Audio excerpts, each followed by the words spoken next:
Hello everyone, I welcome to all of in this video. Students, आज की इस class में हम करने वाले हैं आपके लिए लीगल टर्म्स। जो जूनियर असिस्टेंट का एग्ज़ाम, जैसा कि आपको पता है, आपका मार्च में एग्ज़ाम होने जा रहा है जूनियर असिस्टेंट का, Jammu and Kashmir high court का। तो ये एग्ज़ाम जो है वो आपका ओएमआर बेस्ड रहने वाला है। सीबीटी आपका एग्ज़ाम नहीं होगा। हालांकि ये 2023 में एग्ज़ाम हुआ था, ये एग्ज़ाम आपका सीबीटी मोड पे हुआ था। बट आज की इस क्लास में हम कुछ उर्दू लीगल टर्म्स के बारे में बात करेंगे जो एग्ज़ाम में पूछी भी गई हैं और जो पूछी जा सकती हैं, उसके बारे में बात करेंगे। अगर आप इस चैनल पर नए हो, चैनल को सब्सक्राइब जरूर कर ले। हाई कोर्ट की प्लेलिस्ट का लिंक आपको डिस्क्रिप्शन बॉक्स में मिल जाएगा, तो जल्दी से वहाँ पे विजिट करके आप बाकी की क्लासेस में हमारी देख सकते हो। तो चलिए करते हैं क्लास को स्टार्ट। तो यहाँ पे थोड़ा बहुत इनका मीनिंग भी आपको बताना पड़ेगा मुझे। देखो, सबसे पहले जो टर्म हमारी आती है इंडियन जुडिशरी जे हाई कोर्ट में, जो पर्शियन वर्ड्स है, कुछ हमारे उर्दू के वर्ड जो हैं यूज़ किए जा सकते हैं वहाँ पे। सबसे पहला जो वर्ड है वो है आदम पत्ता। आदम पत्ता जो है उसका मतलब है अनट्रेसेबल। अनट्रेसेबल का मतलब क्या हो गया? अनट्रेसेबल का मतलब ये हो गया कि भाई जो चीज़ no one can find it, यानी कि जो चीज़, मैं सीधा यहाँ पे लिख दूँ कि एक लेमैन लैंग्वेज में, कि इम्पॉसिबल टू फाइंड। इम्पॉसिबल हो जिसको फाइंड करना, यानी कि जो चीज़ हमें नहीं मिल पा रही हो, उसको हम क्या बोलेंगे? अनट्रेसेबल। इसको आप जैसे भी नोट्स आप अगर लिख रहे हो तो कोई बात नहीं, लिख लीजिएगा इसको। अगर आप ऐसे ही इसको पढ़ना चाहते हो तो आप डेली बेसिस पे इस वीडियो को रिपीट कीजिएगा कि अनट्रेसेबल का मतलब क्या हो गया? Impossible to find. यानी कि मान लो कि कोई पर्सन है जिसने कोई क्राइम किया, उसको पकड़ना नामुमकिन है, सीधी सी बात है। इसका मतलब क्या हो गया कि अनट्रेसेबल। अनट्रेसेबल तो उर्दू में इसका मतलब कि वर्ड क्या है? आदम पता। क्या चीज़ है? कि ADAM, आदम, PATA, आदम पता। तो ये जो वर्ड है इसका मतलब इंग्लिश में है कि इम्पॉसिबल टू फाइंड, यानी कि किसी चीज़ को हम उसको फाइंड नहीं कर सकते। इसका मतलब तो ये हो गया, ठीक है, यानी कि अनट्रेसेबल। उसके बाद देख लेते हैं दूसरा कौन सा वर्ड आ गया हमारे पास। इसको हम रब कर लेंगे, और आप वीडियो को अगर फिर से, ये भी रब हो गया, एक मिनट, ठीक है। आदम पत्ता का मतलब हो गया कि जिस चीज़ को हम ट्रेस नहीं कर सकते। उसके बाद आता है आदम शिनाखत। शिनाखत, शिनाखत, आदम शिनाखत का मतलब होता है कि अनआइडेंटिफाइड, कि यहाँ कह सकते हो कि अननाउन आइडेंटिटी, कि जिसके बारे में आपको नहीं पता है। जैसे मान लो कि कोई ऐसा केस हो जाता है।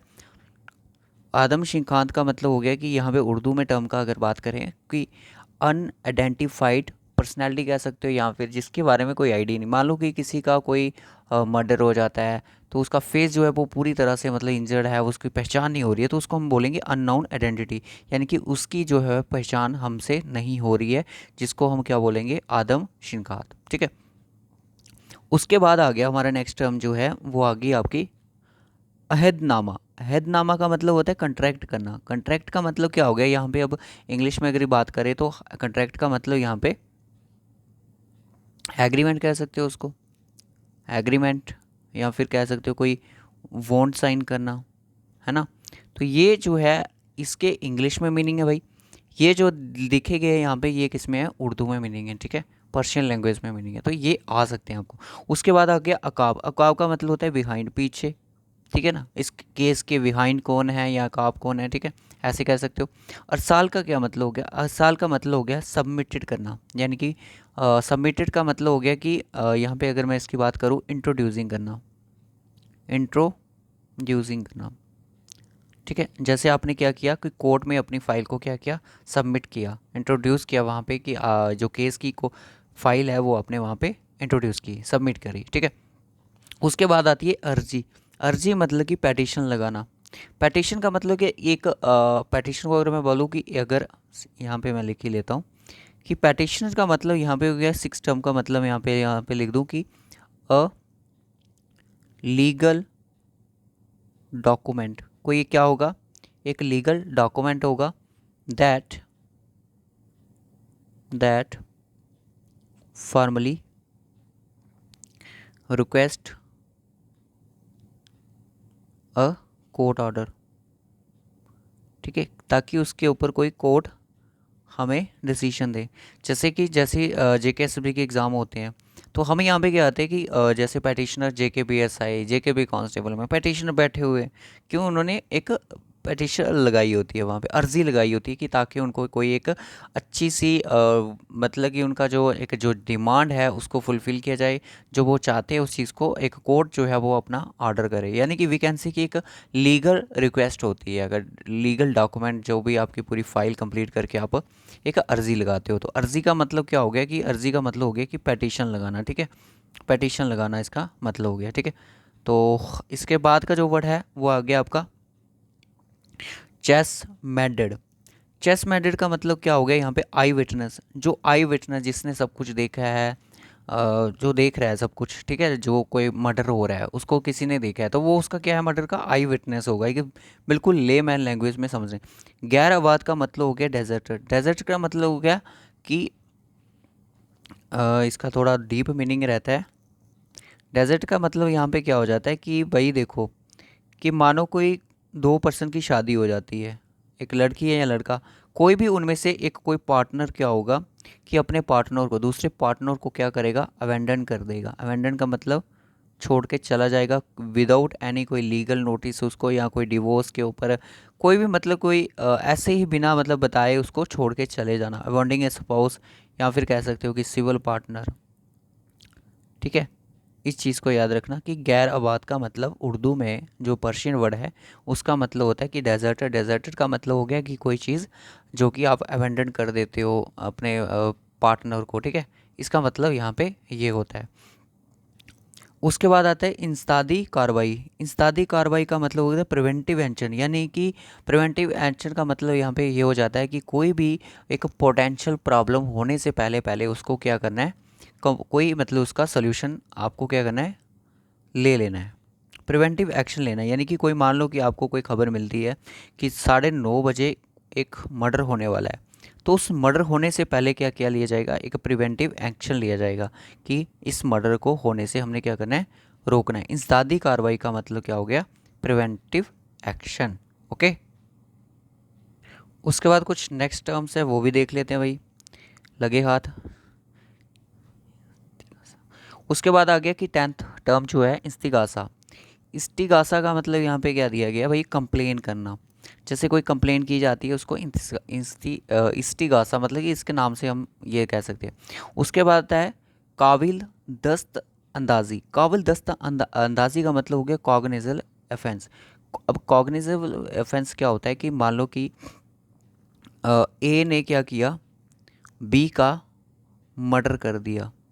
ए ने क्या किया, बी का मर्डर कर दिया। अब जो है, अब यहाँ पे कौन पहुँचेगी, पुलिस पहुँचेगी। अब जो पुलिस होगी वो जो ए को अरेस्ट करने के लिए वारंट नहीं मांगेगी, अब इसको क्या हो जाएगा, डायरेक्टली इसको अरेस्ट कर लिया जाएगा विदाउट एनी वारंट। जब भी किसी को अरेस्ट किया जाता है उसको हम बोलते हैं cognizable offence. Non cognizable offence हो गया जहाँ पे आपके पास कोई एविडेंस नहीं है किस पर्सन ने किया, तो बिना किसी वारंट के आप किसी को अरेस्ट नहीं कर। जब बिना किसी वारंट के अरेस्ट करते हो बट उसकी कोई आपके पास ना तो कोई कठोर सबूत है, कुछ भी नहीं है, एविडेंस नहीं है, तो उसको बोलते हैं हम नॉन कॉग्निजेबल ऑफेंस। उसके बाद जो नेक्स्ट टर्म आती है हमारी वो आती है कायामी। कायामी का मतलब यहाँ पे देख सकते हो क्या हो गया, इसको मैं रब कर लूँ। हाँ, टू लॉज। टू लॉज मतलब कि क्लेम देना, कह सकते हो भाई क्लेम देना, या फिर कह सकते हो कंप्लेन करना कि आपने क्या किया, कंप्लेन क्लेम दिया, अपील माई लायर्स, ठीक है। आपके लॉयर्स ने आपको एडवाइस दी कि आप एक काम करो, कंप्लेन करो इस चीज़ की, मतलब इसके बाद में बात उठाओ। फिर आगे जो है वो लॉयर्स जो हैं वो इस चीज़ के बारे में देख लेते हैं, ठीक है। कायामी का मतलब टू लॉन्च मतलब क्लेम करना, कंप्लेंट अपील करना। उसके बाद आ गया खाना तलाशी। खाना तलाशी का मतलब हो गया कि हाउस सर्च, आपके घर की तलाशी करना। खाना तलाशी मतलब कि घर की तलाशी। मजरू, मजरू का मतलब जो पर्सन क्या है, इंजर्ड है, जो कि ज़ख्मी पर्सन है, इंजर्ड है, उसको हम क्या बोलते हैं, मजरू। मज़कूर वाला का मतलब क्या हो गया, एज वर्ब, जो भी ऊपर मेंशन किया गया उसको बोलेंगे एज मज़कूर वाला। मुदाई मतलब प्लेंटिफ। अब प्लेंटिफ यहाँ पे क्या हो जाता है, अब देखो प्लेंटिफ क्या है, मानो कि प्लेंटिफ एफ यहाँ पे किसको ठहराएंगे, ए ने क्या किया, बी के अगेंस्ट क्या कर दी, कोई फाइल दर्ज कर दी, अर्जी लगा दी, मतलब कि इसके खिलाफ क्या कर दी, कोई कंप्लेन कर दी है, कोर्ट में कंप्लेन, पुलिस स्टेशन में कोई कंप्लेन कर दी। अब जो ए है ना वो क्या है यहाँ पे, प्लेंटिफ है। अब बी जो है जिसके खिलाफ मतलब कि कंप्लेन लगाई है वो कौन है, डिफेंडेंट है। तो ये छोटी छोटी चीज़ें भी आपको पता होनी चाहिए, प्लेंटिफ कौन है और डिफेंडेंट कौन है। ए ने क्या किया, बी के खिलाफ क्या कर दी, कोई केस फाइल कर दिया। अब बी जहाँ पे डिफेंडेड है और प्लेंटिफ कौन है जिसने केस करा है, वो कौन है, ए है। ठीक है, तो उसको बोलते हैं मुद्दाई। मुजरिम को कल्प्रिट बोला जाता है। ठीक है, मुवक्किल क्लाइंट, मुवक्किल को क्या बोला है, क्लाइंट बोलेंगे, क्लाइंट तो पता है आपका। मुलजिम मतलब कि जो मुजरिम होगा उसको मुलजिम, एक्यूज्ड। मुंसिफ कौन होता है, मुंसिफ होता है जज। मुंसिफ कौन होता है, जज। ये छोटी छोटी चीज़ें भाई है, बहुत ही ज़्यादा इंपॉर्टेंट है, ये काफ़ी ज़्यादा इम्पॉर्टेंट हैं। ठीक है, ये बहुत ही ज़्यादा इंपॉर्टेंट है, इसलिए मैं यहाँ पे आपको लिख के दे रहा हूँ ताकि आपको थोड़ी बहुत क्लियरिटी हो जाए। अगर आप इस वीडियो को बाद में भी देखोगे तभी भी आपके लिए हेल्पफुल रहेगा ताकि आपकी रिवीजन हो जाए। मुंसिफ कौन हो गया, मुंसिफ जज। डायरेक्टली क्वेश्चन इसके ऊपर बन सकता है क्योंकि ये स्टाफ है किसका, हाई कोर्ट का। हाई कोर्ट के स्टाफ के ऊपर भी क्वेश्चन आ सकता है क्योंकि इसके ऊपर पहले भी क्वेश्चन आया हुआ है। ओके, चलिए उसके बाद है निकाह नामा। निकाह नामा मतलब, निकाह नामा का मतलब हो गया कि भाई आपका marriage certificate, marriage marriage contract या कह सकते हो, जो आपने शादी करी है, कहीं भी कोर्ट में शादी करी है या फिर आपके पास कुछ सबूत तो होगा उसका, एविडेंस कह सकते हो। कलम बंद का मतलब हो गया कि कोई रिटर्न स्टेटमेंट जो कि आपको दी जाएगी उसको बोलेंगे हम क्या, कलम बंद। रोजमा रोजनमाचा, नामचा मतलब डायरी, जहाँ पे डेली बेसिस पे ये तो आपको पता है कि डेली बेसिस पे जो डायरी रहती है, डायरी में ये चीज़ें जो ऑफिस वर्क इनका रहता है ये उनके ऊपर बेस्ड है। रोजनमाचा, रोज का मतलब डेली, डायरी पे, डायरी जो होती है डेली डायरी बेसिस पे जो रहती। ठीक है, सरे दस्त बयान, सारे दस्ते बयान के मतलब हो गया इमीडिएट स्टेटमेंट। इमीडिएट में जो स्टेटमेंट दी जाएगी उसको क्या बोला जाएगा, सारे दस्त बयान। साजा जफ्ता का मतलब हो गया कन्विक्टेड पर्सन और एक्स कन्विक्टेड। कन्विक्टेड का मतलब यहाँ पे क्या बताया जा रहा है कि कन्विक्टेड कौन होता है। देखो कन्विक्टेड जो हो गया, officially find someone guilty of a crime, जिसका मतलब कि हमें पता चले कि इस पर्सन की क्या है, गिल्टी है किसी क्राइम के लिए। गिल्टी फॉर अ क्राइम, किसी पर्सन की अगर किसी क्राइम के लिए गिल्टी है यानी कि उसकी कोई मिस्टेक है तो उसको हम क्या बोलेंगे, कन्विक्टेड पर्सन बोलेंगे भाई, जिसने कोई मर्डर वगैरह किया हो। उसके बाद नेक्स्ट देख लेते हैं तस्दीक। तस्दीक का मतलब क्या हो गया कि उस चीज़ को अटेस्टेड करवाते हैं हम, गेस्टेड अफसर से इसको टेस्ट करवा दो, नोटरी से करवा दो या फिर तहसीलदार से करवा दो। तलब, तलब का मतलब हो गया समन भेजना, समन जारी करना। फिर उसके बाद तमीर, तमीर मतलब construction, construction the process of interpreting law और लीगल डॉक्यूमेंट, यानी कि जो लीगल कार्रवाई है जो भी इंटरप्रेट किया जा रहा है उसको या नहीं किया जा रहा है उसको बोलेंगे कंस्ट्रक्शन के बारे में। तहरीर का मतलब हो गया रिटर्न स्टेटमेंट या फिर कोई आर्टिकल जो होगा। वकील को क्या बोलेंगे, लायर ही बोलेंगे। जेल मतलब फॉलोइंग, और जेर तफ्तीश मतलब अंडर इन्वेस्टिगेशन, यानी कि जो आपका केस जो है वो क्या है, ज़ेर तफ्तीश है, अंडर इन्वेस्टिगेशन है, उसके ऊपर अभी जो ऑर्डर है अभी वो आउटर नहीं किया गया। छोटी छोटी टर्म हैं, छोटे छोटे पॉइंट्स हैं, इनको आप नोट कर सकते हो या फिर डेली बेसिस पे इनकी रिवीजन ले सकते हो। जैसे तमीर यहाँ पे कंस्ट्रक्शन की बात करी कि process of interpreting a law और लीगल डॉक्यूमेंट। ठीक है, कि लीगल डॉक्यूमेंट के ऊपर मतलब कि जो भी इंटरप्रेटिंग लीगली रहेगी वो सारी चीज़ें यहाँ पे होंगी। कंस्ट्रक्शन कोई कार्रवाई, ठीक है, कि उसके ऊपर कंस्ट्रक्शन हो रही है कि नहीं। कंस्ट्रक्शन यहाँ पे अब दूसरा वाला कंस्ट्रक्शन नहीं है, मैथ वाली कंस्ट्रक्शन नहीं है, तो यहाँ पे अब यहाँ पे क्योंकि आप लीगल टर्म्स पढ़ रहे हो तो यहाँ पे कुछ सारी चीज़ें जो होंगी अलग ही होंगी। अब मैं कुछ आपको इम्पोर्टेंट जो टर्म्स होती हैं वो आपको मैं यहाँ पे करवाने की बात करूँगा, जो कि एम्प्लॉय वगैरह रहते हैं उनके, कि डिफरेंट डिफरेंट एम्प्लॉयज़ को क्या क्या किस किस नाम से जान सकते हैं। अब जो चीज़ें मैं आपको बोलूँगा आप उनको शायद नोट भी कर सकते हो, या तो फिर आप एक काम कीजिएगा, वीडियो के अकॉर्डिंग ही इनको पूरा कर लीजिएगा। पहला वर्ड यहाँ पे मैं जो लिखने जा रहा हूँ वो है अहलमद। अहलमद का मतलब क्या हो गया? अहलमद का मतलब यहाँ पे क्या हो जाता है कि कोर्ट का ही एम्प्लॉय होगा, ठीक है। कोर्ट का ही एम्प्लॉय होगा, जो कि क्या करेगा, रिस्पॉन्सिबल होगा।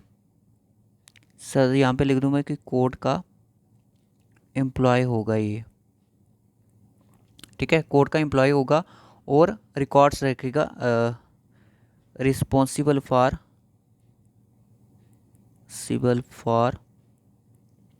कोर्ट फाइल्स एंड एप्लीकेशन के लिए रिस्पॉन्सिबल होगा, और लीगल्स डॉक्यूमेंट जो भी होंगे, और ये क्या करेगा, इशू करेगा, क्या करेगा, इशूज़। यही पर्सन क्या करेगा, इशूज़ करेगा समन्स। जो हमने देखा कि समन्स इशू करने हैं, नोटिस इशूज़ करने हैं, है ना, और वारंट्स भी इशू करने हैं। बट ये अपनी मर्ज़ी से नहीं करेगा, जब इसको क्या करेगा, ऑफ़र, वारंट्स ऑफ़र करेगा,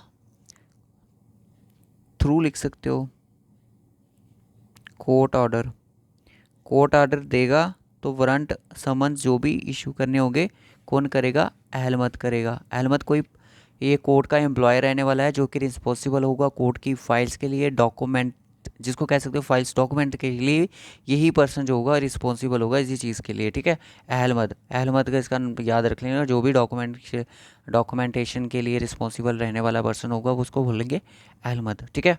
क्लियर हो गया। नेक्स्ट टर्म मैं आपको लिखवा दूँ यहाँ पे। आप वीडियो को रिपीट कर लीजिएगा, अगर आपको इसके बारे में थोड़ा बहुत भी अगर लिखना होगा या सुनना होगा, रिपीट पे आप इसको सुन लीजिएगा, ठीक है। दूसरी टर्म मेरी आती है जो है यहाँ पे, टर्म ही कह सकते हैं, पेशकर। पेशकर किसको बोला जाएगा अभी यहाँ पे, पेशकर, wait wait wait wait wait,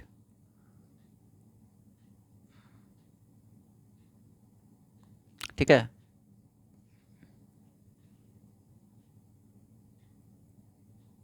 Peshkar कौन आ गया, पेशकर मतलब कि कोर्ट का क्लर्क होगा, ये कौन होगा, कोर्ट का क्लर्क होगा ये कोई बंदा।